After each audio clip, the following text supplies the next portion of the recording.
आणि या दिनचर्याचा pattern follow केला तर तुम्ही स्वस्थ होणार, म्हणजे तुम्हाला रोग होण्याचं भय राहणार नाही, तुम्हाला व्याधी होणार नाही, अशी त्यांनी एक हे दिलेली आहे. या हा फॉर्मॅट जर तुम्ही ठेवला तर कमीत कमी व्याधी तुम्हाला होतील, शरीरामध्ये जास्तीत जास्त काही प्रॉब्लेम होणार नाही, कुठलाही रोग निर्माण होण्यासाठी शरीरामध्ये अनुकूल वातावरण निर्माण होणार नाही आणि तुम्ही स्वस्थ राहाल.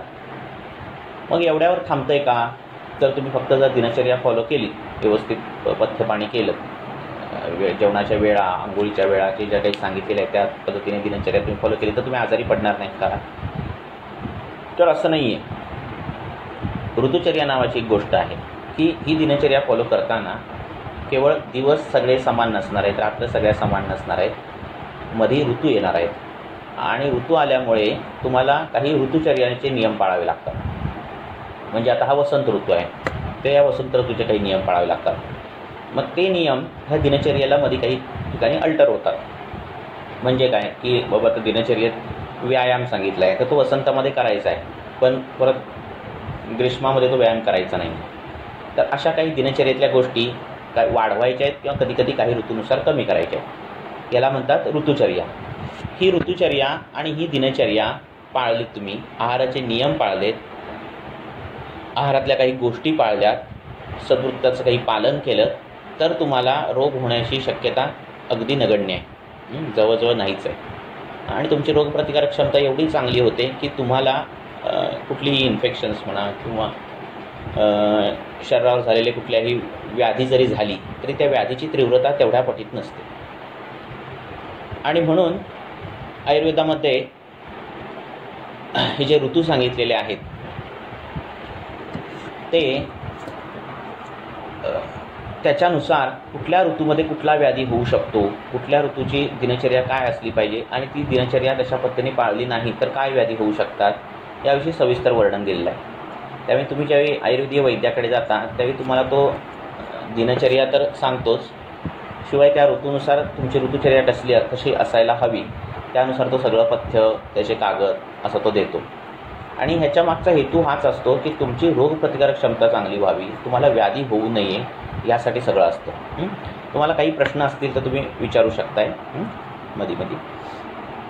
तुम्ही काही काढलेले असतील प्रश्न तर मेसेजमध्ये टाका, त्या अनुषंगाने मी बोलत राहील. तुम्हाला काही असतील प्रश्न तर विचारा. तर सगळे जे प्रयत्न केले जातात ते व्याधी झाल्यावर काय करता येईल. आता माझं जर घराचं कंपाऊंड असेल तर त्या कंपाऊंडमध्ये जर कुत्रा आला तर मी त्याला कसं मारू,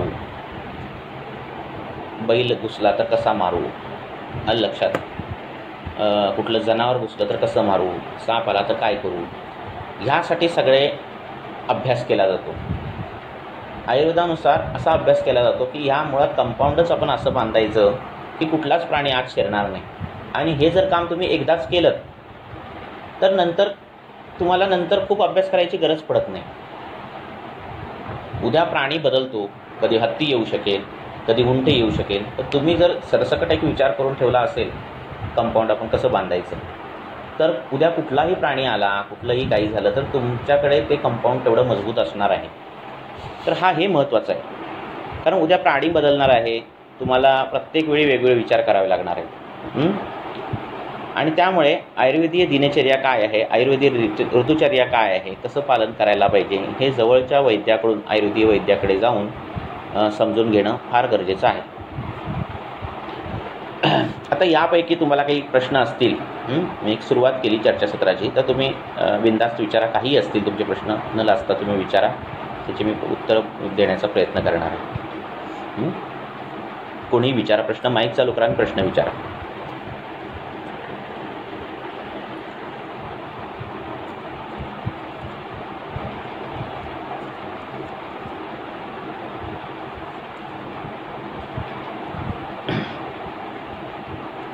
हां विचार, तुमच्या प्रश्नानुसारच आपलं चर्चासत्र चालू राहणार.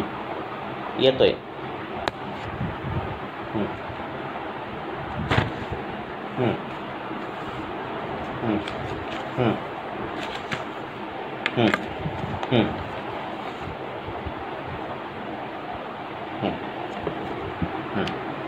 आता तुम्हाला मी जसं सांगितलं ऋतुचर्या, त्यानुसार काय आहे की आता हा जो ऋतू आपला चालू आहे तो वसंत ऋतू चालू आहे. हे तुम्हाला मी एकदम सोप्या भाषेत सगळं सांगण्याचा प्रयत्न करतो. आता होतं कसं, हे जे आधीचे 2 महिने आहेत म्हणजे हेमंत शिशिर, ह्या 2 महिन्यामध्ये आपल्या शरीरामध्ये कफ वाढायला लागतो, कफदोष वाढायला लागतो. आपलं शरीर हे 3 दोषांनी बनलेलं आहे, वात पित्त कफ, आणि त्याचा कफ जो आहे तो गुण त्याचा कफ वाढायला लागतो. आणि आता या चैत्र महिन्यामध्ये सूर्याची किरणं प्रखर असतात, तुम्ही बघताय. त्यामुळे जो वाढलेला कफ आहे तो काय होतो, पातळ व्हायला लागतो. आणि तुम्हाला जे व्याधी दिसतात, आता हा चैत्र म्हणजे गेले 15 दिवसापासून जे व्याधी तुम्ही बघाल, तर घशाशी कफ जमणे, खोकला होणे, सर्दी होणे, छातीत कफ भरणे, शरीर जड वाटणे, आळस येणे, झोप खूप घेऊशी वाटणे, एखादं काम करताना ते पूर्ण करूसं न वाटणे, सकाळी उठल्या उठल्या उठूसं नाही वाचणे, हे जे प्रकरणं आहेत ते कफ वाढल्याची लक्षणं आहेत. आणि त्यानुसार आयुर्वेदामध्ये मी तुमच्या पाण्याच्या प्रश्नाबद्दल पण बोलणार आहे. तुम्हाला जरा बॅकग्राऊंड आधी क्लिअर सांगतो काय आहे डिटॉक्सिफिकेशनचा. तर तो जो पातळ झालेला जो कफ आहे तो काढण्यासाठी ह्या ऋतूमध्ये वमन नावाचं पंचकर्म दिलेलं आहे. म्हणजे काय केलं जातं, 4 दिवस तूप पिलं जातं, त्याच्यानंतर अंगाला तेल शेक दिला जातो आणि उलटी काढली जाते आणि तो कफ काढला जातो. जेणेकरून काय होतो, तो कफ जो वाढलेला आहे तो शरीरामध्ये कुठेही न साचता, कुठलेही व्याधी न करता तो जर काढला तर पुढच्या ऋतूसाठी तुम्ही फ्रेश होता. तुम्हाला वर्षभर तरी कफाचे आजार होत नाही. त्यासाठी ते वमन आहे. मग आम्ही जर वमन नाही करायचं ठरवलं, आम्हाला नाही जमत आहे, ते आमच्यासमोर तिथे कोण वमन पंचकर्म करायला कोण वैद्य नाही आहे किंवा नाही काही जॉबमुळे शक्य नाही आहे, तर मग काय करू शकता, तर तुम्ही ऋतुचर्या पालन करू शकता. म्हणजे काय, आता हा जो चैत्र महिना आहे त्याची जवळजवळ आता 15 दिवस संपत झालेत असं म्हणा. एक 28-29पर्यंत हा महिना, त्याच्यानंतर पुढचा महिना जो लागेल त्याच्यामध्ये 15-15 दिवसाचा अवकाश येतो, म्हणजे ऋतुसंधी सुरू होते. म्हणजे काय होतं की हा जो पातळ झालेला कफ आहे, मी जो तुम्हाला सांगितला वसंत ऋतूमधला, तो हळूहळू या सूर्याच्या किरणांमुळे उष्णतेने पातळ होऊन आणि तुम्ही जर काही काढे घेत असाल, तुळससारखे काळी मिरी टाकून असं काही दिनचर्या पाळत करत असाल, त्याच्यानं तो कफ कमी होऊन नंतर कमी व्हायला लागतो आणि वात वाढायला लागतो. म्हणजे काय की साधारणतः हा चैत्र महिना 29-30 तारखेनंतर जे आत्ता पेशंट दिसत आहेत तुम्हाला, कसे सर्दी, ताप, खोकला, डोकं जड होणे, आळस येणे, झोपाऊस वाटणं, हे जे पेशंट दिसत आहेत तेच काही अतिच रुग्ण त्यानंतर 30 तारखेनंतर अंग हातपाय दुखतंय, डोकं दुखतंय, ताप येतोय, सकाळी येतोय, रात्री येतोय, असे वाताच्या संचय काळातले रुग्ण दिसायला लागतात. हे बदलतं. त्यामुळे मी जर आत्ता माझ्या समोरचा रुग्ण आला तर मी त्याला वसंताची दिनचर्या सांगणार. वसंताची दिनचर्या म्हणजे काय की जर तुम्हाला असं हेही लक्षणं सगळी दिसत असतील, शरीर, मी परत सांगतोय, शरीर जड होणं, डोकं जड होणं, घशाशी कफ येणं, सर्दी होणं, खोकला होणं, अंगाला खाज सुटणं, सर्दीसारखं वाटणं, तेलकट होणे त्वचा, असे जे काही कफाची लक्षणं दिसायला लागत आहेत त्यांना मग तुम्ही व्यायाम केला पाहिजे. जरी उन्हाळा आहे तरी तुम्ही गरमच पाणी पिलं पाहिजे. पाण्यामध्ये तुम्ही सुंठ टाकून पाणी प्या किंवा मुस्ता नावाचं एक औषध आहे ते टाकून पाणी प्या. हे मी तुम्हाला व्यायाम करा, वमन करता येत असेल तर वमन करून घ्या, हे मी तुम्हाला ह्या वसंत ऋतूमध्ये पथ्य सांगणार. जो माझ्याकडे पेशंट येईल त्याला, तोच पेशंट जर 15-20 दिवसांनी आला तर ही पथ्याची ही जी तीव्रता आहे ती कमी करणार. का? कारण तो त्यावेळी ऋतुसंधीत आलेला असणार आहे 30 तारखेनंतर, 30-31, 2-3 तारखेनंतर, आणि वैशाखामध्ये ज्यावेळी येईल तो, त्यावेळी मी त्याला जी दिनचर्या सांगणार त्याच्यामध्ये व्यायाम बंद कर, सुंठेचं पाणी पित असेल तर जरा ते कमी कर, गरम पाणी पित असेल तर आता उकळून गार केलेलं पाणी पी, ही दिनचर्या मी त्याला सांगणार. किंवा तू काही आता तिखट झणझणीत खात असेल तर ते आता बंद कर. आलं लसूण जास्त जेवणात आलं टाकत असेल तर ते कमी, काळी मिरी टाकत असेल तर ते बंद कर. ही ऋतुचर्या मी त्याला 15-20 दिवस झाल्यानंतर सांगणार. म्हणजे होतं काय की आपण जे सांगितलेलं आहे की पाणी कुठलं तरी पिलं की शरीर इंटॉक्सिकेट होतं किंवा त्याच्यातलं टॉक्सिन सगळं जातं, असं काही नसतं. प्रत्येक ऋतूनुसार ते पाण्याचं नियम बदलतात. म्हणजे आता जर ह्या ऋतूत जो आला तर त्याला मी सांगणार की पाण्यात सुंठ टाकून पी. आता ते सुंठ टाकून पिलेलं पाणी हे त्याच्यासाठी अमृत असणार आहे या वसंत ऋतूमध्ये. ह्या वसंत ऋतूमध्ये नागरमोथा टाकलेलं पाणी, सुंठ टाकलेलं पाणी हे त्याच्यासाठी अमृत असणार आहे. तेच पाणी तो आता नंतर पुढच्या ऋतूमध्ये आला तर त्याला त्याचं उष्ण पाणी म्हणजे मुस्ता टाकलेलं पाणी पिण्यात काही अर्थ नाही. त्याला त्या त्या ऋतूमध्ये साखर टाकलेलं पाणी किंवा सरबत प्यायला सांगितलेले आहेत ग्रीष्मामध्ये, तर त्याने एक लिंबू सरबत हे असं टाकलेलं पाणी हे त्याच्यासाठी टॉक्झिन कमी करणारं पाणी आहे. त्यामुळे सरसकट एक पाणी सगळ्या ऋतूमध्ये चांगलं होऊ शकत नाही. जे तुम्ही म्हणताय, तुमचा जो प्रश्न आहे ते, हे झालं ऋतूनुसार. व्यक्तिपरत्वे पण ह्याच्यात थोडंफार भिन्नता येते. म्हणजे आता जर हा वसंत ऋतू चालू आहे आणि पेशंट तुम्हाला ही लक्षणं दिसतच नाहीत कफाची, कुठली शरीर जड होणं, सर्दी, खोकला, घशाची खवखव, नाक चोकअप झालं आहे, अशी काही आळस, झोप पाऊसं वाटते, अशी काही मला लक्षणं दिसत नाही, उलट मला अंग दुखतं आहे अशी लक्षणं दिसत आहेत, तर तो जो पेशंट आहे त्याने मागच्या ऋतूमध्ये तेवढा कफप्रकोपक आहार जर केला नसेल तर या ऋतूमध्ये त्याला तशी लक्षणं दिसणार.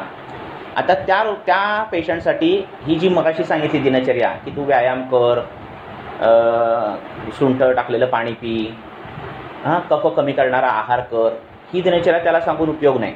त्याला डायरेक्ट ग्रीष्माची ऋतुचर्या सांगावी लागते. म्हणजे काय, तू व्यायाम बंद कर, लक्षात दिवसा एक डुलकी काढत जा, जास्त झोप येत असेल तर दिवसा एक डुलकी काढत जा. कुठल्या रुग्णाला, जो रुग्ण म्हणतोय की मला काहीही जडबीड वाटत नाही, मला फक्त अंग मोडून आल्यासारखं वाटतंय, त्वचा कोरडी पडायला लागली आहे, डोकं दुखायला लागलं आहे, असं जर रुग्ण सांगत असेल तर त्याची दिनचर्या बदलणार. त्याचं जे पाणी आहे, तुम्ही जो बोललात विषय, ते पाणी पण बदलणार. ते मुस्ता टाकलेलं पाणी पिऊन त्याला उपयोग नाही. त्याने काय पिलं पाहिजे, त्याने साखर टाकलेली सरबतं पिली पाहिजेत, चिंचा पानक सांगितलेलं आहे, चिंचेचं पानक, चिंचेचं सरबत ते पिलं पाहिजे, लिंबू सरबत पिलं पाहिजे, त्यांनी सरबतं पिली पाहिजेत, तर त्याचं जो वात दोष आहे तो कमी होणार आहे.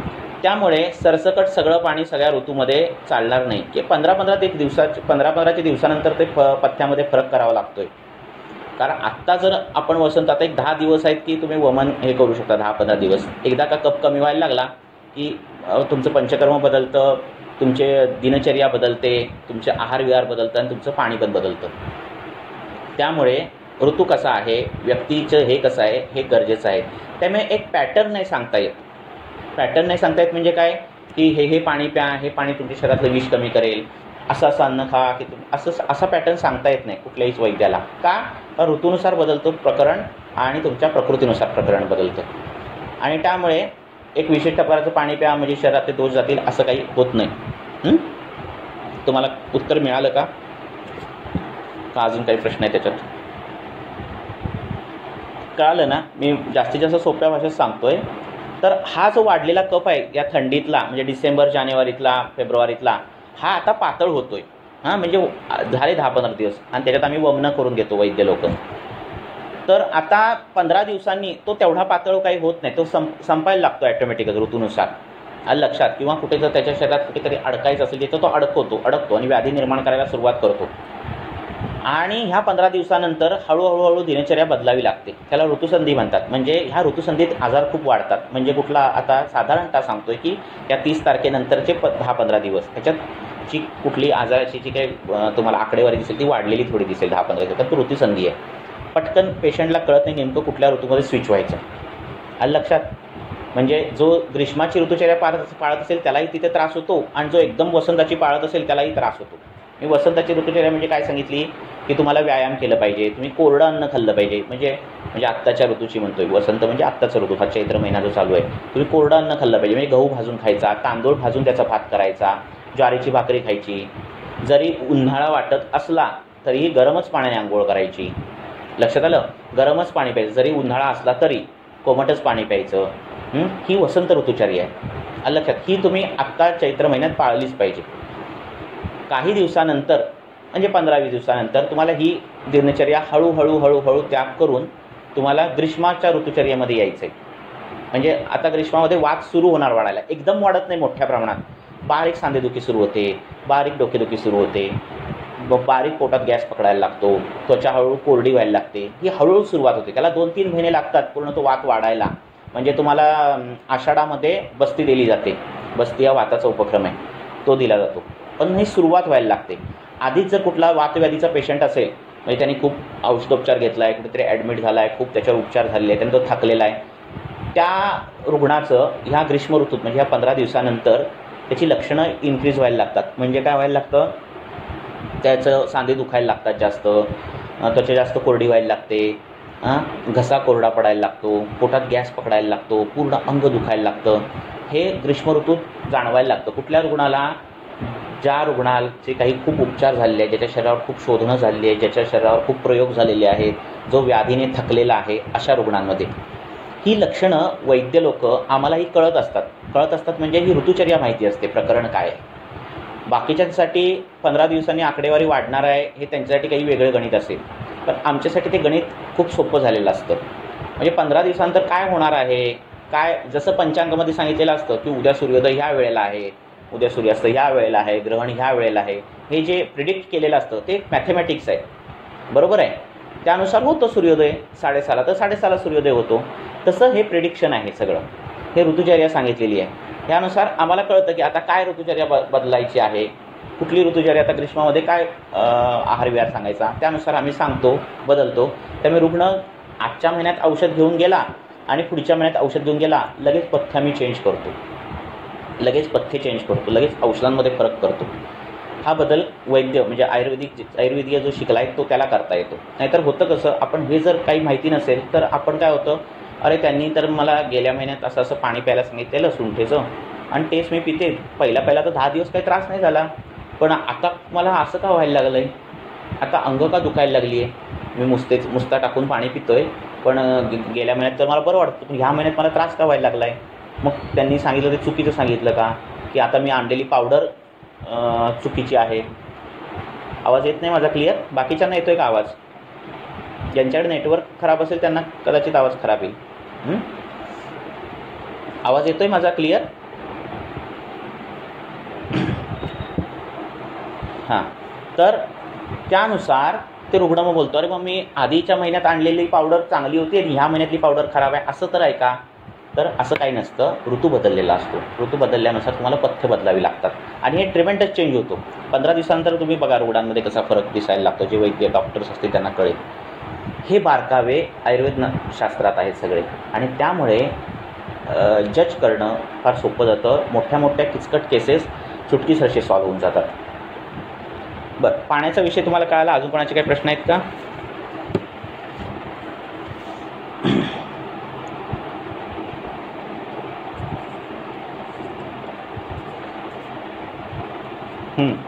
तर आता तो पोस्ट कोविड पेशंट आत्ता या वसंत ऋतूमध्ये असेल, म्हणजे आत्ता या चैत्र महिन्यात असेल पेशंट, तर त्याच्यामध्ये जी काही लक्षणं आहेत ती बघायची. म्हणजे काय, तो म्हणत असेल मला अजून घशाशी खवखवतं आहे, तो म्हणत असेल मला घशात कफ वाटतो आहे, तो म्हणत असेल माझं डोकं जड वाटतं आहे. एक मिनिट, माईक बंद करा बाकीच्यांनी. तो म्हणत असेल माझं डोकं जड वाटतं आहे, तो म्हणत असेल मला आळस वाटतं आहे, तो म्हणतो मला झोप पूर्ण होत नाही, सकाळी उठूसं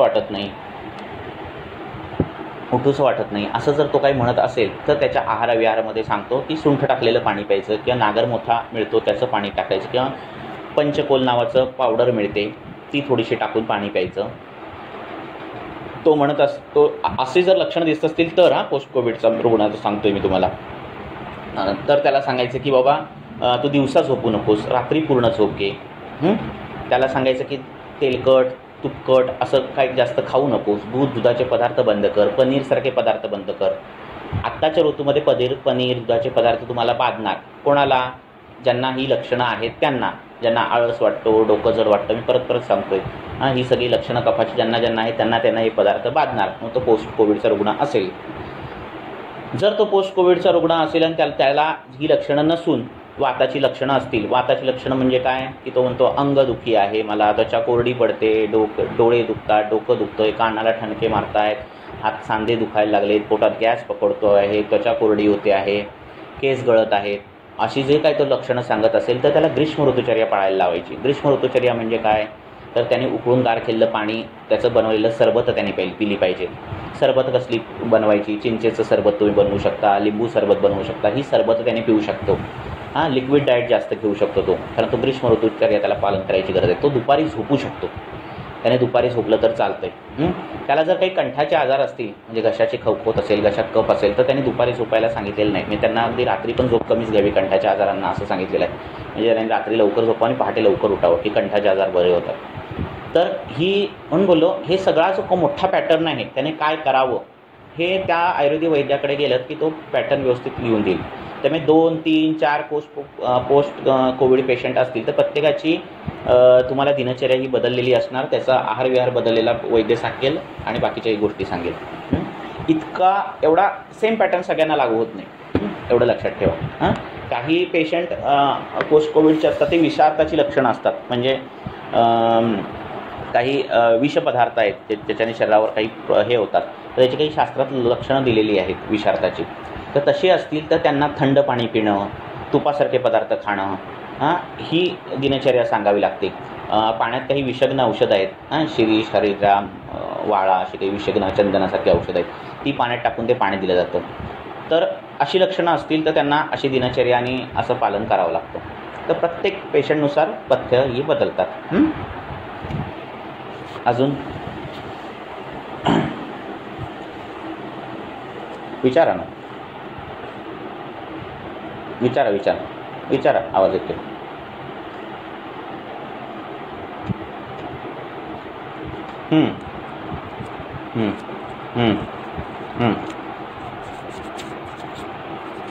बर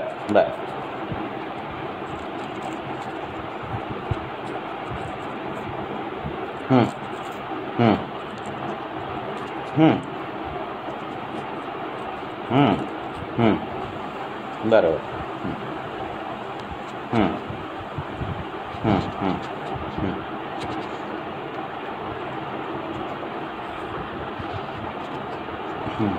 हां, तेच होतं. प्रॉब्लेम काय होतं, त्यांना चांगलं या शब्दाला अर्थच नाही, म्हणजे ॲक्च्युली.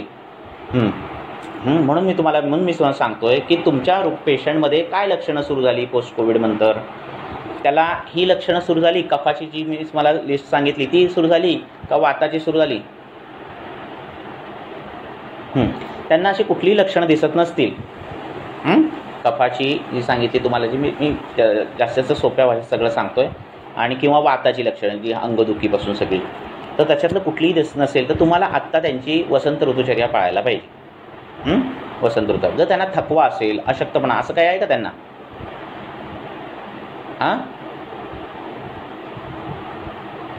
काही त्रास नाही. तर आत्ता त्यांना वसंत ऋतुचर्या पाळायला पाहिजे. ह्या वसंत ऋतूमध्ये या वसंत ऋतूमध्ये कफप्रकोप दिसणार आहे. हा कफप्रकोप जर तुम्हाला दिसत नसेल म्हणजे काय, की जर जास्त जेवलात आणि कफ येत असेल तर समजायचं तो कफप्रकोप आहे किंवा कफ आमाशयात आहे. पण जर तो कफ आमाशयात नसेल आणि शाखागत गेला असेल तर शुगर आणि ही लक्षणं वाढल्यासारखी दिसतात. हा ट्रान्झिएंट बदल आहे, म्हणजे क्षणिक दिसणारं लक्षण आहे. हे ऋतुचर्येनुसार जर पथ्यपालन केलं आणि आयुर्वेदिक वैद्याचा सल्ला घेतला तर हे लक्षण जाणार आहे. त्यामुळे गोळी आत्ता चालू असली तर हळूहळू गोळी बंद करून ती शुगर कंट्रोलमध्ये आणता येईल आरामात. तर तिथं काय करायचं तुम्ही? बोला ना. बर.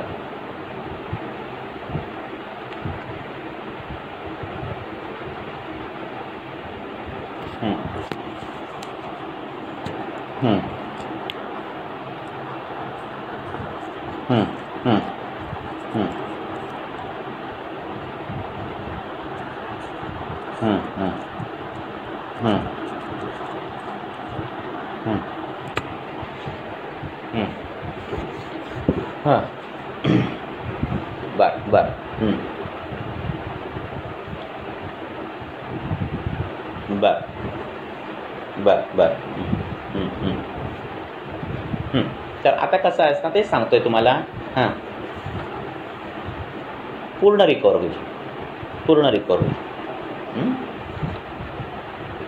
होईल. तुम्ही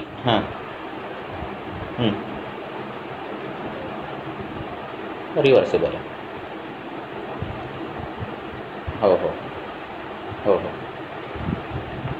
हो, अगदी रिव्हर्सिबल आहे. तर आत्ता मी हा जो फुफ्फुस अवयव आहे, तर हा जो आयुर्वेदामध्ये हे जे अवयव सांगितले त्याचं काही उत्पत्ती स्थान आहे. शोणित फेन फुफ्फुस सांगितलं, म्हणजे रक्ताच्या फेसातून फुफ्फुसाची उत्पत्ती झाली. तर हे फायब्रोसिस कमी करायचं असेल तर रक्तावर जाणारी काही औषधं आणि प्राणवायूवर जाणारी काही औषधं ह्याचं कॉम्बिनेशन दिलं तर लवकर रिकव्हरी होते, पटकन पेशंट बरा होतो. अगदी कळत पण नाही की 4 दिवसात क्लिअर झाला, इतकं फास्ट रिकव्हरी होते. तर ही होणारी रिकव्हरी आहे, काही टेन्शन घ्यायचं नाही. औषधाचा स्ट्रॉंग औषध आहेत, त्याचा मारा केल्यानंतर काही शरीरावर त्रास होणार आहे, त्याच्यातून झालेले त्रास असतात. तर हे क्लिअर होऊन जाते. तुम्ही आत्ता काही जास्त विचार करू नका, जास्त टेस्टिंगच्या नादाला लागू नका. एका जवळच्या आयुर्वेदिक वैद्याकडे जा चांगल्या, आणि त्याला हे सगळं प्रकरण सांगा. थोडक्यात हो हो हां दुधावर हो हो हो हो हो उत्तम. काय हो हो ओके ओके लवकर कर. फक्त ही ऋतुचर्या लक्षात ठेवा. तुम्हाला जे काही पॅटर्न सांगितलं आहे ऋतुचर्येचा तो लक्षात ठेवा पॅटर्न. प्रॉब्लेम आता त्यांची लक्षणं कधी वाढू शकतात तर ह्या 29-30 तारखेनंतर जे ऋतुसंधी सुरू होईल, म्हणजे आपण दुसऱ्या ऋतूमध्ये प्रवेश करू, कफ कमी होईल आणि वाताचा त्रास जास्त होईल. म्हणजे जो त्यांना जर काही फायब्रोसिस वाढत असेल तर त्यांना दम जरा लागायला लागेल पुढे 15-20 दिवसानंतर, किंवा काही गॅस पकडायला लागेल. असं तर घाबरून न जाता आपल्याला ती ऋतुचर्या बदलावी लागणार आहे. आज जर तुम्ही दुधाचे पदार्थ बंद करत असाल तर पुढच्या ऋतूमध्ये थोडे पदार्थ ते वाढवावे लागतात, थोडे आहारामध्ये घ्यावे लागतात. तर ती ऋतुचर्या त्या वैद्याकडे जाऊन हळूहळू बदल करायचा. एकदम दुसऱ्या ऋतूची चर्या पाळायची नसते. पादपादेनं क्रमाने ती पाळायची असते. तर रिकवर होतात ते पेशंट. आमच्याकडे खूप रेग्युलरचे पेशंट आहेत हे चालू. बरं, अजून कोणाला काय? ओके ओके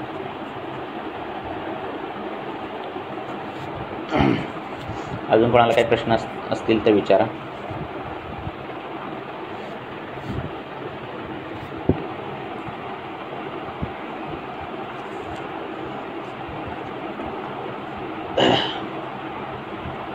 विचारा.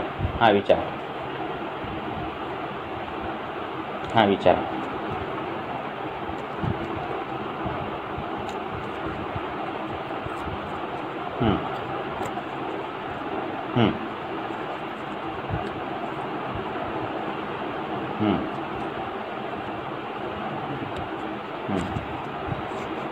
तर मेदवृद्धीच्या लक्षणामध्ये सांगितलेलं आहे की मेदवृद्धी झाल्यावर काय काय वाढतं, तर पोटाचा भाग, मागचा सीटचा भाग आणि छातीचा भाग हे लंबन करायला लागतात असं सांगितलेलं आहे. मग मेद कमी करण्यासाठी काय करायला पाहिजे? एक नेहमी व्यायाम करायला पाहिजे. मग व्यायामाला काही पर्याय आहे का? तर अजिबात नाही. बरं, व्यायाम केल्यानंतर पोटाचा घेर कमी होईल का? तर पहिला पोटाचा घेर कमी होत नाही, पहिला बाकीच्या ठिकाणचं फॅट कमी व्हायला लागतं आणि नंतर पोटावरचं मेद कमी व्हायला लागतं. पोट हा मोस्ट रिलॅक्सिंग पार्ट आहे शरीरावरचा, त्यामुळे वाढलं तर पहिला पोटावरचं चरबी वाढायला लागते आणि ती लोंबलेली दिसते. पोटावरचे जे मसल्स आहेत त्याला मध्ये सपोर्ट नाही आहे, त्यामुळे तो घेर दिसतो लवकर जास्त. मग करायचं काय? तर नित्य व्यायाम केला पाहिजे. आता हा वसंत ऋतू आहे, तुमच्याकडे जवळ वैद्य कोण असेल तर तिथे जाऊन वमन करून घ्या. 3-4 किलो वजन असंच कमी होऊन जातं ह्याच्यामध्ये वमनामध्ये.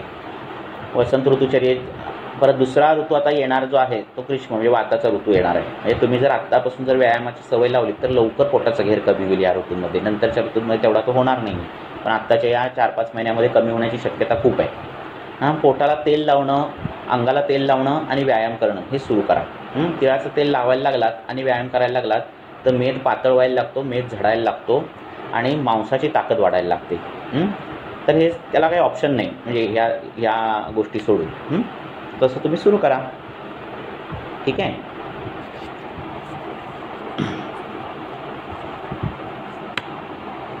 विचारा.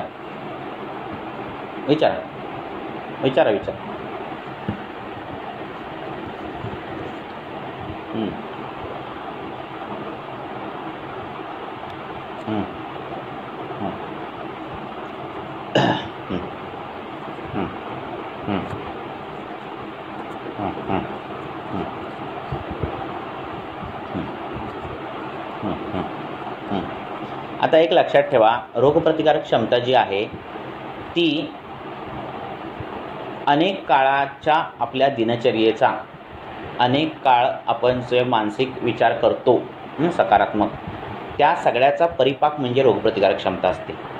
ती 4 दिवसाच्या च्यवनप्राशने किंवा कुठल्याच गोळ्या खाल्ल्याने पटकन वाढत नाही. हे डोक्यात पहिला ठेवा विषय.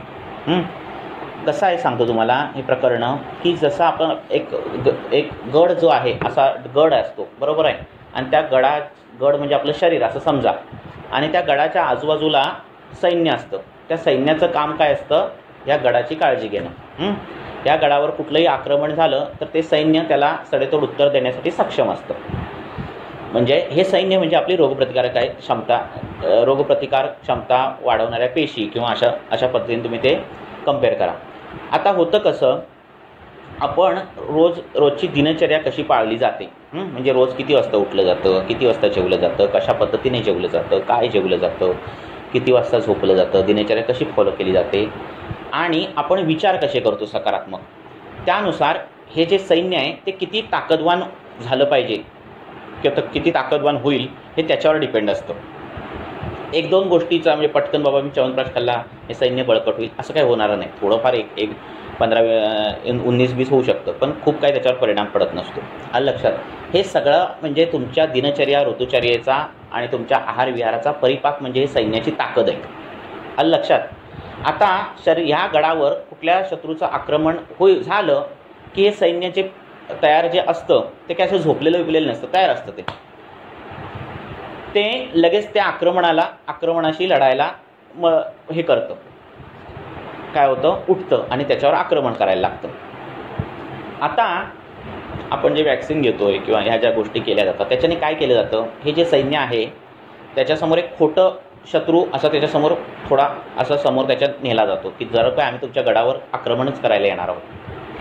आणि मग असा शत्रू बघितल्या हे जे सगळं सैन्य जे बसलेलं आहे ते पटकन उठतं, हातात शस्त्रविस्त्र घ्यायला बघतं, आणि तो शत्रू नसतोच खरा. आणि मग ते काही दिवस ते असं हे धरून, हातात बंदूक धरून, तलवार धरून तयार असतं फक्त, की उद्या कुठलं इन्फेक्शन झालं की लगेच गोळ्या मारेल. मग नंतर काही दिवसानंतर बूस्टर डोस दिला जातो, परत ते सैन्याला उठवलं जातं, परत ते तयार होतं, पण परत काही काळानंतर ते बसणार आहे शांत. आता विषय असा येतो की ह्या सैन्याचं ताकद वाढवली, जर ह्या सैन्याकडे ताकदच नसेल स्वतःची, एकदम त्याला कधी खायला व्यवस्थित घातलेलं नाही, त्या सैन्याने शिळं खाल्लेलं आहे, त्याला नेहमी नकारात्मक विचार दिलेले आहेत, त्याची दिनचर्या ती कधीच पाळलेली गेलेली नाही आहे, त्याला पौष्टिक अन्न मिळालेलं नाही आहे, त्याने कधी व्यायाम केला नाही आहे, असं जर ते अशक्त असं सैन्य असेल तर काय होतं, हे जे खोटं आपण सैन्य, दुसरीकडचं सैन्य म्हणजे वॅक्सिनसारख्या गोष्टी खोट्या आपण ते सैन्य समोर आणलं तर ते थोडं उठतं, शस्त्र घेतं, पण त्याच्यात तेवढी ताकद नसते की काय करेल. आणि मग कधी काय होतं, ती खोटी भीती, ती खोटं जे आक्रमण आहे ते पण शरीराला काहीतरी आजार निर्माण करायला हे होतं, आणि मग शरीराला काहीतरी दुखायला लागतं, ताप यायला लागतो, असं सगळं दिसायला लागतं. मग आता आपल्या हातात काय आहे की हे सैन्य नेहमी बळकट ठेवणं, आणि ते बळकट ठेवण्यासाठी ही दिनचर्या, ऋतुचर्या या सगळ्या आहार विहाराच्या गोष्टी आहेत. हे जर परफेक्ट असेल तुमचं तर तुम्हाला काहीतरी वेगळं बाहेरून घाबरवायची गरज नाही. त्याच्याने उठ बाळा पटकन आणि हातात शस्त्र घे ही गरज पडत नाही, कारण ते स्वतः इतकं सक्षम असतं, बळकट असतं, मानसिकदृष्ट्या पण आणि शारीरिकदृष्ट्या पण, की ते कुठल्याही गोष्टीला हे करेल, कुठल्याही सैन्याला, कुठल्याही बाहेरच्या आक्रमणाला ते पळवून लावेल, इतकं ते सक्षम असतं. म्हणजे आपल्या हातात आपलं सैन्य बळकट ठेवणं हे आहे, आणि ते 4-5 दिवसाच्या गोष्टीने होणारं नाही. ते एखादा कल्प घेतला, एखादी गोळी घेतली, च्यवनप्राश घेतला, अशा कुठल्याही गोष्टीने लगेच ते काही ताकद येणारी नाही आहे, कारण ते लहानपणापासून आपल्यासोबत ते सैन्य आहे. लक्षात येते तुम्हाला? आणि जर ते लहानपणापासून आपल्यासोबत असेल आणि आपले जर आहार विहार चुकीचा असेल, आपण त्या सैन्याला चांगलं खायला प्यायला घालत नसू, त्याचं मानसिक स्वास्थ्य चांगलं ठेवत नसू, सतत ते स्ट्रेसमध्ये असेल, टेन्शनमध्ये असेल, डिप्रेशनमध्ये ते सैन्य असेल, तर ते जरी ताकदवान दिसलं, बलवान दिसलं ते सैनिक तुमचे, तरी कुठलंही आक्रमण आलं तरी ते उठावं, त्या आक्रमणाबरोबर लढावं एवढी त्यांच्यात मानसिक शक्ती नसते. आणि मग शरीर ताकदवान असलेला माणूस पटकन एका जागी बसतो एका आजाराने, हे होतं म्हणजे मानसिकदृष्ट्या ते सैन्य खचलेलं असतं. त्यामुळे मानसिकदृष्ट्या आणि शारीरिकदृष्ट्या अशा दोन्ही दृष्ट्या जर तुम्ही आपलं सैन्य चांगलं ठेवलं तर तुम्हाला कुठल्या सप्लिमेंटची पण गरज नाही पडत, कुठल्याच गोष्टीची गरज पडत नाही की तुमचा गड शाबूत राहण्यासाठी. तुमचा गड हा शाबूतच राहतो प्रत्येक गोष्टीमध्ये. लक्षात, ही मेख आहे, ही आरोग्याची मेख आहे, आणि ती जाणली पाहिजे तुम्ही. ही या आरोग्याची मेघ आहे ही तुम्ही जाणली पाहिजे. हीच मेघ जाणलीत ना की मग तुम्हाला कुठलीच कोडी पडत नाहीत, कुठले प्रश्नच येत नाहीत आणि काहीच शंका राहत नाहीत मनात. आलं लक्षात. मग अगदी इन्फेक्टेड एरियात काम करणारी माणसं पण चांगली धडधाकट दिसतात आणि अगदी सॅनिटाईज असलेली माणसं पण आजारी दिसतात. ह्याचं गणित कळायला लागतं, हे असं का होतं. आलं लक्षात. तर त्यामुळे आपलं सैन्य आपण कसा राखायचं, त्या सैन्याला योग्य वेळी खाद्य द्यायचं, त्यांच्याकडून व्यायाम करून घ्यायचा, त्यांना नित्य अभ्यंग करायचं, त्या सैन्याला सांगायचं की बाबा तू बळकट आहेस, तू सकारात्मक राहायला पाहिजेस, तू असं तसं, त्यांना मानसिक धैर्य द्यायचं, हे नित्य दिलं पाहिजे. रोज त्यांना घेतलं पाहिजे जवळ आणि त्यांना सांगितलं पाहिजे असं असं करायचं आहे. हे जर प्रत्येक वेळी आपण त्या सैन्याला जर काय म्हणतात त्याला मोटिवेट करत राहिलो तर ते आपलं सैन्य कधीच हरत नाही. कुठली पण लढाई असो ते जिंकतच राहतं. बरं.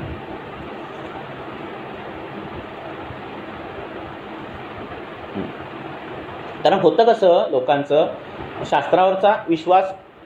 हां बोला बोला ना. ते असते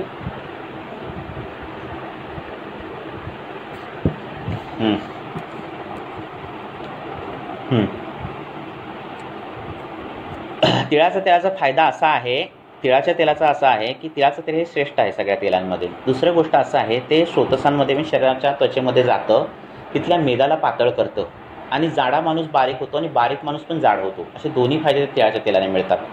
शिवाय ते उष्ण गुणामुळे असल्यामुळे तो वातशमन करतं, म्हणजे वात थांबवतो तुमचा वाढायचा. आणि वात थांबायला लागला की तुमची एजिंग प्रोसेस थांबते, म्हणजे म्हातार होण्याची प्रोसेस ही कमी व्हायला लागते. आणि म्हणून अभ्यंगम नित्यमाचेत, नेहमी अभ्यंग करा आणि ते तिळाच्या तेलाने करा असं सांगितलेलं आहे. त्यामुळे तिळाचं तेलच श्रेष्ठ आहे. जिथे उष्णतेचा त्रास आहे, जिथे दाह आहे, तिथे खोबरेल तेल चालेल. पण ज्याला युनिव्हर्सल ऑइल म्हटलं जाईल तो कुठलं वापरावं तर तिळाचं तेल. उष्णता आणि पित्ताचा त्रास असेल तर तुम्ही खोबरेल तेल वापरू शकता, पण तो त्रास कमी होण्यासाठी पोटातून काही तुमच्या आहार दिनचर्या हे सुधारणं करणं गरजेचं आहे. लक्षात. की तुमचं काही चुकत असेल ते सगळं एका वैद्याकडून जाऊन चेक करून त्या पद्धतीने तुम्ही त्यांचं निराकरण करा आणि मग तिळाचं तेलाचं ॲप्लाय करा.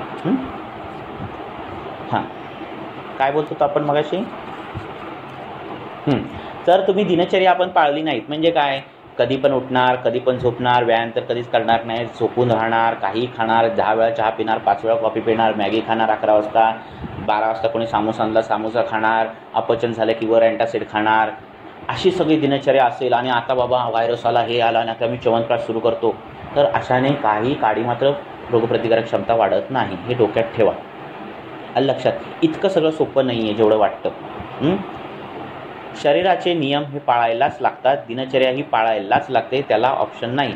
ऋतुचर्या ही पाळायलाच लागते आणि ती सरसकट सगळ्यांना नियम आहे. बरं ते नियम काय आहेत हे आयुर्वेदिक वैद्य सांगू शकतो. लक्षात. का, कारण त्याच्या शास्त्रामध्ये त्याचा जो अभ्यासक्रम आहे त्याच्यामध्ये हेच महत्त्वाचं आहे. कुठलाही असा अभ्यासक्रम नाही आहे या पृथ्वीतलावर की ज्याच्यामध्ये आहाराचे नियम सांगितलेले आहेत. आहार कसा खायचा, कुठला खायचा, किती प्रमाणात खायचा, ऋतुचर्या कुठली पाळायची, कुठली नाही पाळायची, असं कुठलाही अभ्यासक्रम नाही की ज्याच्यामध्ये हे सांगितलेलं आहे. आणि जर आपल्याला व्याधी या आहारातूनच उत्पन्न होतात, आपल्याला व्याधी ही रोगप्रतिकारक क्षमता कमी असल्यावरच होतात, तर मग आपण त्याच्यावरच लक्ष देणं फार महत्त्वाचं आहे. कारण बघा ना, तुम्हाला किती उदाहरणं दिसतील, ते म्हणतील आम्ही तर असं नाही पाळत तरी पण आम्हाला काही झालं नाही. मग आपण म्हणतो नाही त्याची इनबिल्ट रोगप्रतिकारक क्षमता आहे, मग ह्यांनी तर असं असं केलं तरी पण त्याला काही नाही झालं. मग ते म्हणणार नाही ह्याच्यात तर अशी रोगप्रतिकारक क्षमता वाढलेली आहे. तर हे जे उत्तर सारखं प्रत्येक वेळी रोगप्रतिकारक क्षमतेवर गणित येऊन थांबतं, त्याचं जे काही कोड आहे ते मी तुम्हाला मगाशी सांगितलं. तर अशा पद्धतीने तुम्ही ऋतुचर्या जाणून घ्या आणि हे सोपे आहेत या गोष्टी. लक्षात. ऋतुचर्या, दिनचर्या जाणून घ्या. हे एकदा का तुम्ही जाणलं की तुम्हाला मास्टर की मिळाली आरोग्याची. बोला अजून. बोला.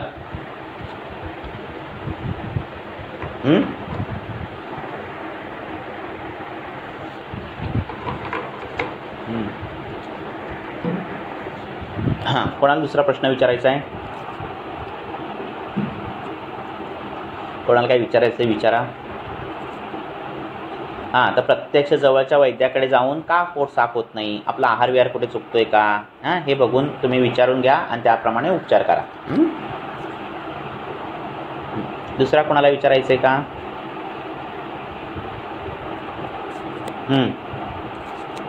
बोला ना, बोला ना.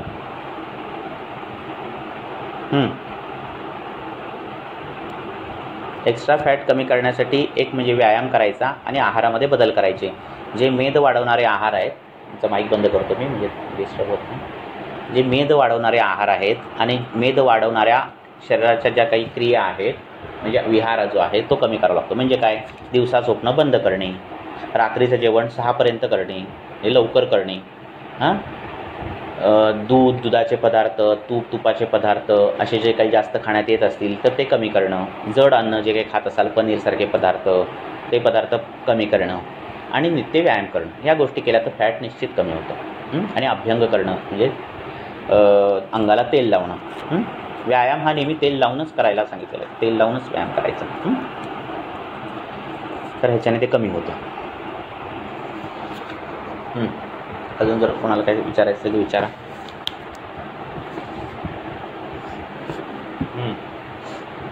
कोणी रेकॉर्ड केलंय का? कोण रेकॉर्ड करते का लेक्चर हे?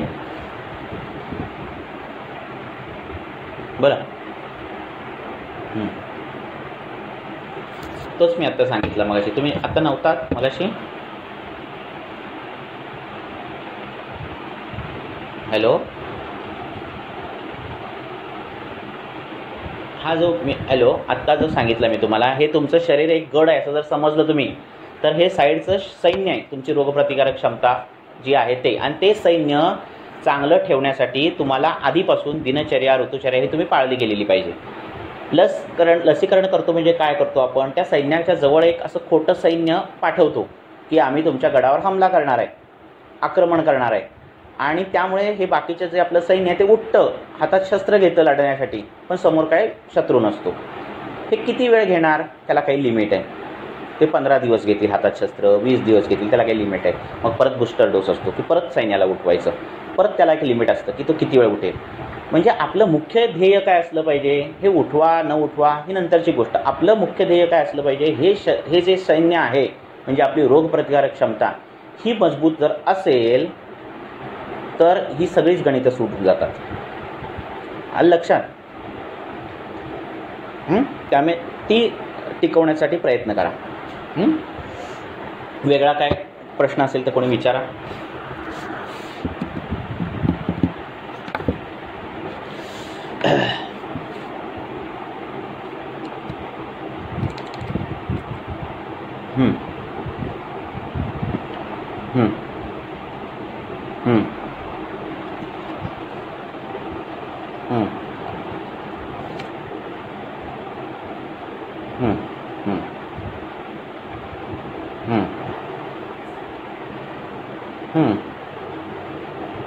बरोबर आहे.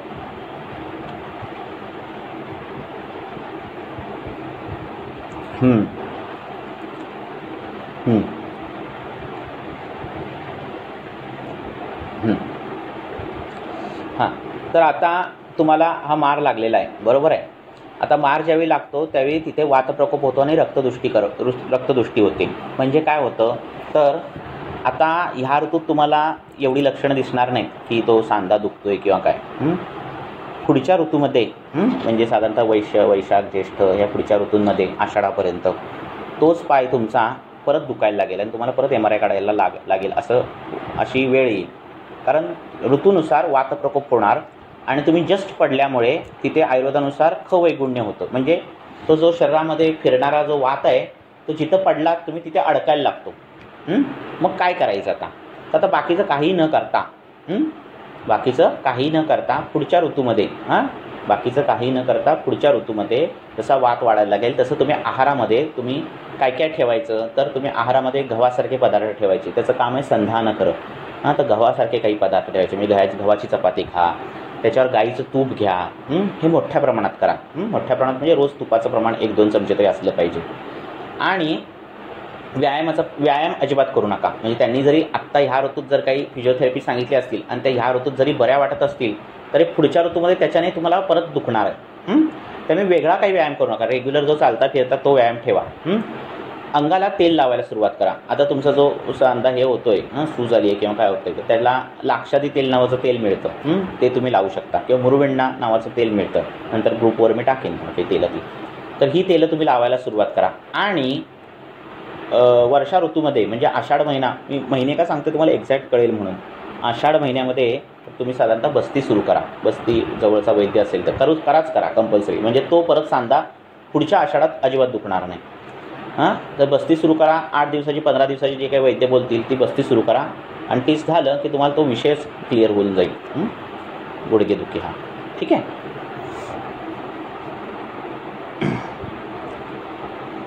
पुढे. ओके. हां बोला ना. कशाची? आवाज नाही येत आहे क्लिअर तुमचा. तुम्ही प्रश्न आहे मेसेज बॉक्समध्ये टाकताय का? नेट आवाज येत नाही. काय म्हटलात तुम्ही?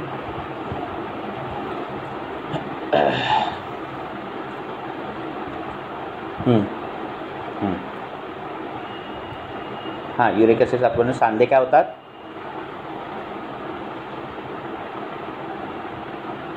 हां, आयुर्वेदामध्ये वातरक्त नावाचा आजार आहे, ज्याच्यात वात आणि रक्ताची दृष्टी सांगितलेली आहे आणि त्याची स्वतंत्र कारणं सांगितलेली. वात कशाने वाढतं आणि रक्त कशाने दूषित होतं. आणि त्यामुळे सांध्यांवर कधीकधी सूज येणं, सांध्यांवर कधीकधी खाज येणं, सांधे लाल होणं, दुखणं, छोटे सांधे दुखणं, मणिबंध म्हणजे आपले मनगटाचे सांधे दुखणं, छोटे सांधे दुखणं, असे आजार दिसायला लागतात. तर जवळच्या आयुर्वेदिक वैद्याकडे जाऊन तुम्ही त्याला व्यवस्थित प्रॉपर सगळी हिस्ट्री देऊन तो आहार विहार तुम्हाला सांगेल, पथ्य सांगेल आणि काही औषधं सांगेल. त्याच्याने ते युरिक ॲसिड पूर्णपणे नॉर्मल होऊन जातं आणि सांधेदुखी ती क्लिअर होऊन जाते. वैद्याचा सल्ला घ्या. फक्त युरिक ॲसिड शरीरातून बाहेर काढलं म्हणजे तो आजार जात नाही. का? कारण परत ती चैन होण्यासाठी तुम्ही काही चुकीचा आहार विहार करत असता. आता चुकीचा आहार विहार म्हणजे काय? अनेक त्याची लिस्ट आहे. विरुद्ध आहार पण येतो त्याच्यात. विरुद्ध आहारामध्ये अनेक विषय येतात. म्हणजे किती वाजता खाणं, किती प्रमाणात खाणं, कशासोबत काय खाणं, हे सगळे बारीक बारीक खूप विषय येतात. तर ते वैद्य त्यातली चूक तुम्हाला शोधून काढेल की तुम्ही हे चुकताय, असं तुमचं खाणंपिणं चुकतं आहे आणि त्यानुसार तुम्हाला तो व्यवस्थित सांगेल की असं पद्धतीने खा. हे जर तुम्ही करायला लागलात तर ते युरिक ॲसिड वाढायचं प्रमाणच मुळात कमी होऊन जातं. आजार पण जातो आणि मूळ आजार ज्याच्यापासून वाढतोय तेही कारण नष्ट होऊन जातं. तर जवळच्या वैद्याकडे जाऊन, आयुर्वेदिक वैद्याकडे जाऊन सगळं डिटेल एकदा करून घ्या. 100 वेळा युरिक ॲसिड चेक करून 100 वेळा युरिक ॲसिड बाहेर घालवणाऱ्या गोळ्या घेऊन काही उपयोग होणार नाही. म्हणजे ते तेवढ्यापुरतं वरवरचं झाडून काढल्यासारखं आहे. मूळ आजार कुठून पाणी कुठून मुरतंय हे जर कळायचं असेल तर तुम्हाला वैद्याकडे जाऊन व्यवस्थित तुमचं दिनचर्या सांगायला पाहिजे. कारण कशाने काय होतं, कशासोबत काय खाल्ल्यावर काय होतं, किती मात्रेत काय नाही खाल्ल्यावर काय होतं, ही सगळी गणितं आहेत ना आयुर्वेदामध्ये लिहिलेली आहेत. त्यामुळे बाकीचे डॉक्टर सांगतील न सांगतील तुम्हाला, पण आयुर्वेदिक माणूस सांगेल तुम्हाला नक्कीच. चालेल. पुढे कोणाला काय प्रश्न?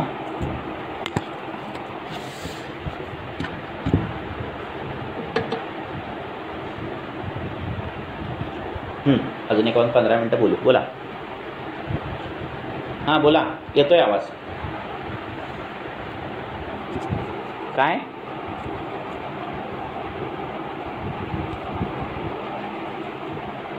काय म्हटलात? टाचदुखी आहे. हां टाचदुखी आहे. कळाला प्रश्न तुमचा. टाच दुखते तुम्हाला. ग्रुपवर मी टाचदुखीचं सगळं डिटेल टाकीन. त्याच्यात तुमची कारणं कुठली आहेत ती बघा आणि त्यानुसार तुम्हाला उपचार मी सांगितलेले आहे त्याच्यात. एकदम डिटेल लिहिलेलं आहे सगळं टाचदुखीचं. ग्रुपमध्ये मेसेज करा मला की टाचदुखीबद्दल, मी तुम्हाला डिटेल सगळं टाचदुखीवर लिहिलेलं पाठवतो.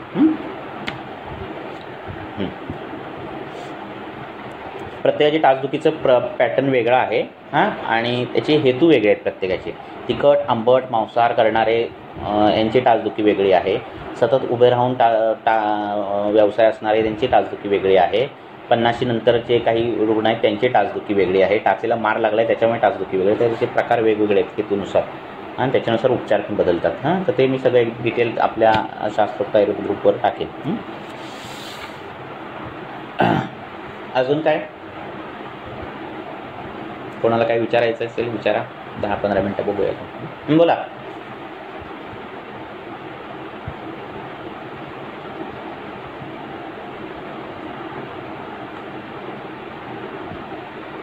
गुडघा हं, हं.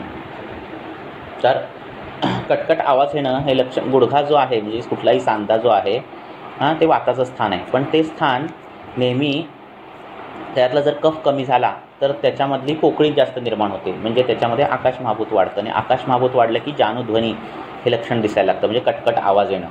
मग त्यांनी काय करावं, तर त्यांनी काही उपनाह आहेत, म्हणजे त्या गुडघ्यावर लेप दिलेले असतात उडदाच्या पिठाचे उपनाह, ते जवळच्या वैद्याकडून ते उपचार करून घ्या. जानुबस्ती नावाचा एक उपक्रम आहे की याच्यात उडदाच्या पिठाचं आळं केलं जातं, त्यात तेल सोडलं जातं आणि ते आकाश महाभूत कमी करून तिथे पृथ्वी महाभूत वाढवलं जातं. तर त्याच्याने ते कटकट आवाज पूर्ण बंद होतो. आलं लक्षात. अस्थि संशैर्यामध्ये ते लक्षण दिसायला दिसतं आणि ते अगदी छोट्याशा उपक्रमाने क्लिअर होऊन जातं, पण ते हे करू नका, दुर्लक्ष करू नका त्याच्याकडे. एक मिनिट, प्रश्न आलेला आहे, प्रश्न बघतो मी.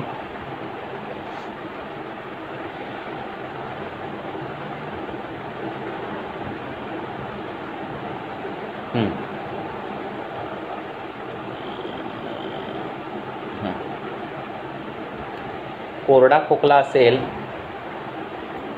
बोला. हो, एरंडेल तेल घेऊ शकता तुम्ही. तर एरंडेल तेलाचे जे गुणधर्म सांगितले आहेत,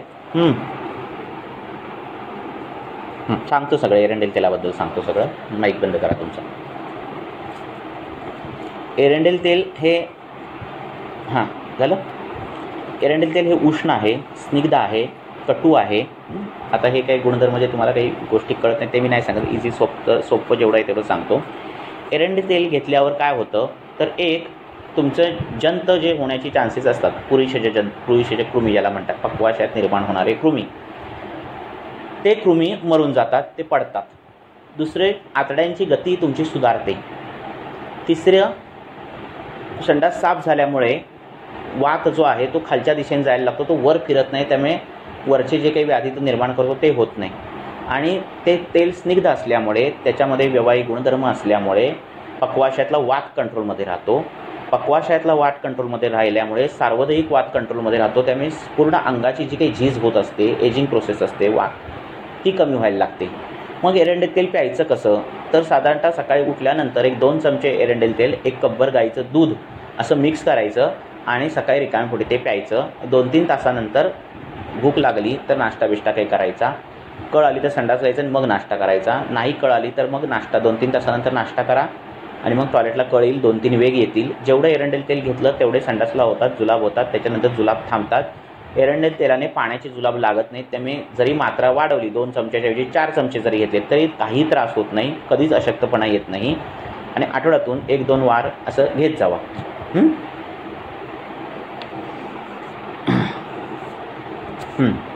झालं एरंडेल तेलाबद्दल. अजून काय?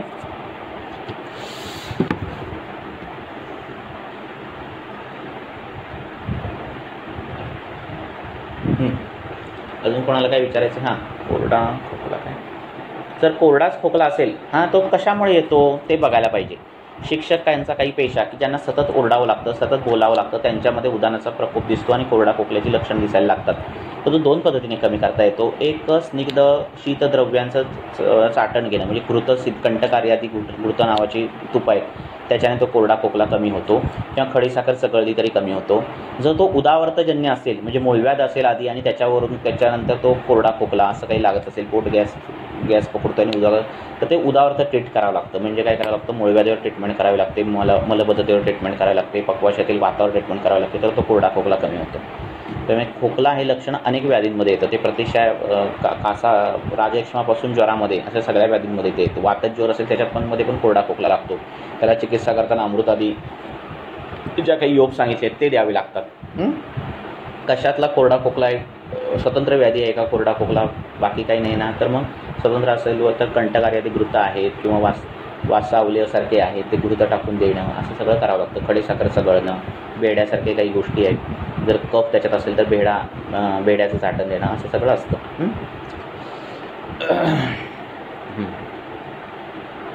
अजून कोणाला काही शंका? बोला.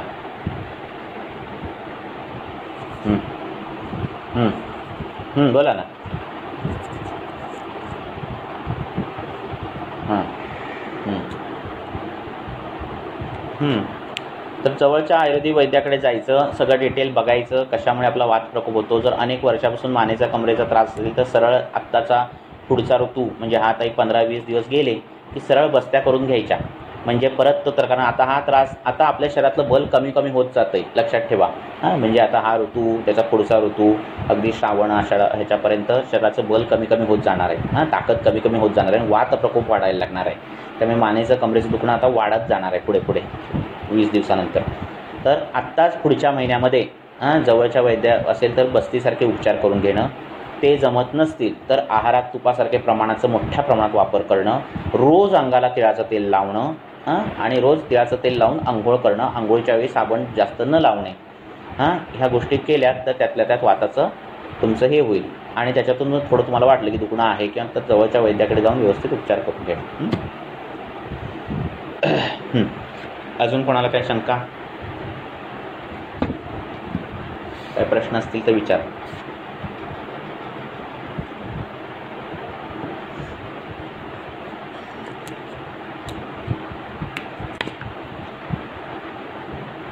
एक प्रश्न घेऊया आता. एरंडेल तेलाविषयी माहिती आणि मी लिहून आपल्या ग्रुपवर पाठवतो. हां, लिहून सगळी माहिती मी तुम्हाला ग्रुपवर एकदा पाठवतो. हां, सगळं डिटेल तुम्हाला कळेल. अजून वेगळा काही प्रश्न असेल तर एक प्रश्न घेऊया आणि थांबूया आपण. बोला. हां, बोलत राहा, बोलत राहा, बोलत राहा. नाही येत आहे आवाज.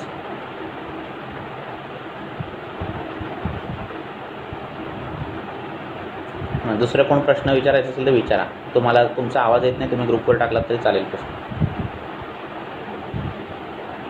अजून एक प्रश्न घेऊया आणि थांबूया आपण. कोणाला अजून काय विचारायचं आहे का?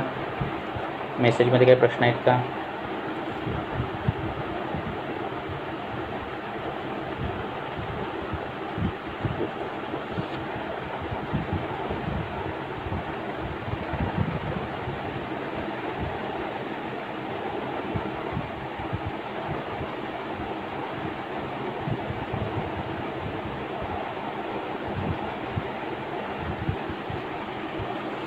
हां, चुकून रेंज गेली. हां, रेंज गेली त्यामुळे लेफ्ट झालो. हां, बोला बोला.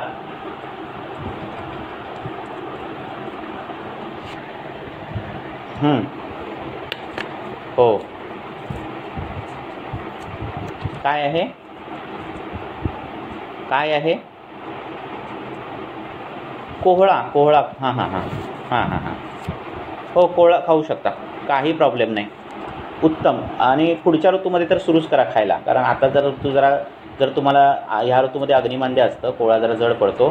पुढच्या ऋतूमध्ये तर त्याचा कोहळा पाक बनवा, काही कोहळा जेवणात मोठ्या प्रमाणात घेऊ शकताय. बोला ना. ज्यूस करण्यापेक्षा भाजी करा किंवा काही त्याचा वेगळे काही प्रकार बनवत असेल तर करा. ज्यूस जड पडतो एकदमच. लक्षात. आता फळभाज्यांचं प्रमाण वाढवा पुढच्या ऋतूमध्ये. ह्या ताकद देणाऱ्या भाज्या आहेत, कोहळा म्हणा, दोडका म्हणा, फळभाज्या तुमच्या, तर यांचं प्रमाण वाढवा. वांगं जर खायचं असेल तर छोटी वांगी खा. बटाटेसारखे पदार्थ पुढच्या ऋतूमध्ये तुम्ही जास्त शिजवून खाऊ शकता. आहार आलं लसणाचं प्रमाण पुढच्या ऋतूमध्ये, लसूण आल्यापेक्षा लसूण तुम्ही टाकू शकता. तुपाचं प्रमाण वाढवा पुढच्या ऋतूमध्ये. म्हणजे पुढच्या महिन्यामध्ये कळाल तरी चालेल, पुढच्या महिन्यात. अजून कोणाला काय?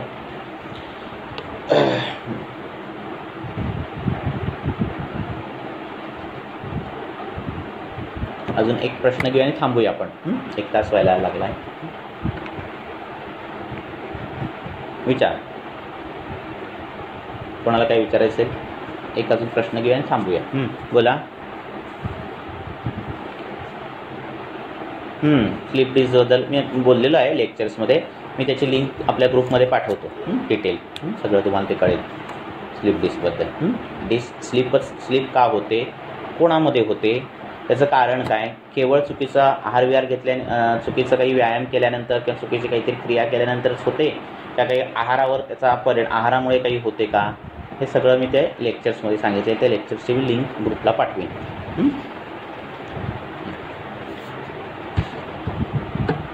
आणि त्याच्यावर उपचार काय स्लीप डिस्कवर ते सगळं मी तुम्हाला त्याच्यामध्ये 4-5 लेक्चर झाले फक्त मणका आणि मणक्याचे व्याधी आणि त्याचे ते सगळ्याचे लिंक पाठवे. 1-1, 2-2 तासाचे लेक्चर्स आहेत. अजून कोणाला काही शंका आत्ताच्या?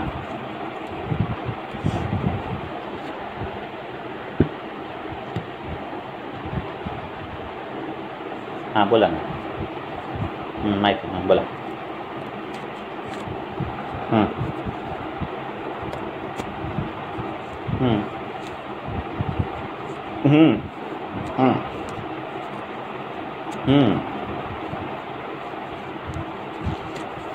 बॉडी आत्ता तुम्हाला घाम जास्त येतो का अंग जास्त दुखतं? हॅलो.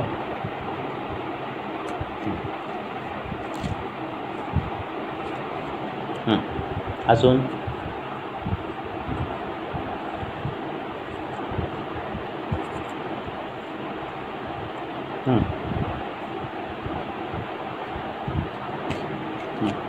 तर आता आपण कळालं मला तुमचं सगळं कळालं. वाकवृद्धी झाली आहे आलं लक्षात. आता काय आहे तुम्हाला मी जे आता औषध पाठवलेलं आहे मुंबईला त्याच्यात मी अमृत आणि ही गोष्टी टाकलेल्या आहेत. म्हणजे त्या ऋतूनुसार मी टाकलेल्याच आहेत गोष्टी. म्हणजे आता जर तुम्ही औषध तुम्हाला जे पाठवलं आहे ते सुरू केल्यानंतर तुम्हाला त्या गोष्टी कमीच होतील सगळ्या अंगदुखीच्या. दुसरं तुम्ही काय करू शकता की आहारात जर तुम्हाला ताप आल्यासारखं वाटतोय किंवा टेम्परेचर असं काही जाणवतंय असं जर काही दुखत असेल किंवा फक्त अंगच दुखतंय असं काही टेम्परेचरसारखं वाटत नसेल तर आहारात काय करायचं की पाणी जे आता तुम्ही पिताय त्याच्यामध्ये फक्त 1 चिमूट सुंठीची पावडर, ती 1 ग्लासामध्ये 1 चिमूट सुंठीची पावडर एवढं फक्त चालू ठेवा. सुंठीमुळे जो काही कफ ह्या ऋतूमध्ये जो काही स्रोतसांमध्ये गेला आहे तो पातळ होऊन जाईल. ताप येणार नाही भविष्यकाळात. हे 15 दिवस तरी करा सुंठीचं. बाकीच्या ज्या गोष्टी आहेत त्या मी तुम्हाला जे औषध पाठवलेलं आहे मुंबईला त्याच्यात आहे सगळं. ओके. गुळवेल आहे सगळं आहे त्या औषध. काही टेन्शन घ्यायची गरज नाही. बरं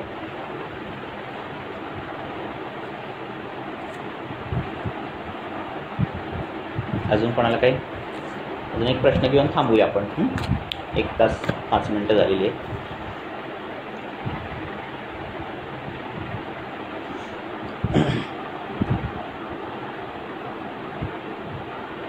संपले प्रश्न.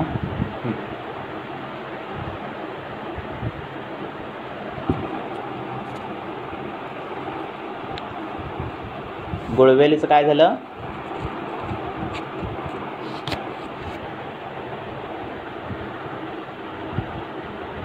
आवाज नाही येत आहे तुमचा क्लिअर. तुम्ही ग्रुपमध्ये मेसेज करून लिहा तुम्हाला जे गुळवेलीचं काय झालं म्हटलं?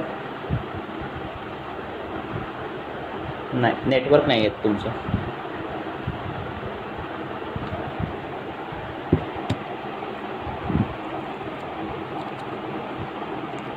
कदाचित माझं नेटवर्क खराब असेल पण तुमचा आवाज नाही येत आहे मला क्लिअर. तुम्ही ग्रुपमध्ये मेसेज टाका, मी तुम्हाला सगळं डिटेल सांगतो काय तुमचा असतील प्रश्न तर. थांबूयात आपण. 1 सव्वा तास झाला आहे. ग्रुपमध्ये टाका मेसेज, मी तुम्हाला उत्तर देतो.